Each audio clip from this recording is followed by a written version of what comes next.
బైబిల్లో భర్త ప్రాణాలను కాపాడుకున్న స్త్రీలను ముగ్గురిని జ్ఞాపకం చేస్తాను. ఒకటి చూస్తే మోషే భార్య అయిన సిప్పోరా దేవుని ఉగ్రత నుండి తన భర్త ప్రాణాన్ని కాపాడుకుంటుంది. దేవుని ఉగ్రత వస్తుంది అని తెలుసుకుని తన కుమారుడికి సున్నతి చేసి తన భర్త ప్రాణాలను కాపాడుకున్నట్టుగా చూస్తున్నాము. ఇది నిర్గమాకాండంలో తెలుస్తుంది.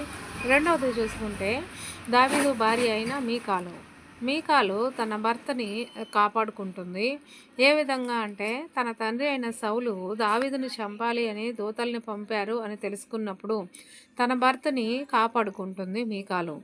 అది సమూయేలు గ్రంథంలో ఉంటుంది. మూడవదిగా చూసుకుంటే అబీగయీలు, నాబాలు భార్య అయిన అబీగయీలు దావీదు పనివారిని పంపించినప్పుడు సహాయం కోసము నాబాలు దగ్గరికి నాబాలు అవివేకంగా మాట్లాడతాడనమాట. తన మాటలతో దావీదుకు కోపం తెప్పిస్తాడు. దావీదు నాబాల్ని చంపాలి అనుకున్నప్పుడు అబీగయీలు సమయస్ఫూర్తితో మాట్లాడి తన భర్తను గురించి తాను రిక్వెస్ట్గా వేడుకుంటుంది. అందువల్ల నాబాలు భార్య తన భర్తని కాపాడుకుంటుంది. ఈ ముగ్గురు స్త్రీలు కూడా తమ భర్తల్ని కాపాడుకున్న స్త్రీలు బైబిల్ గ్రంథంలో.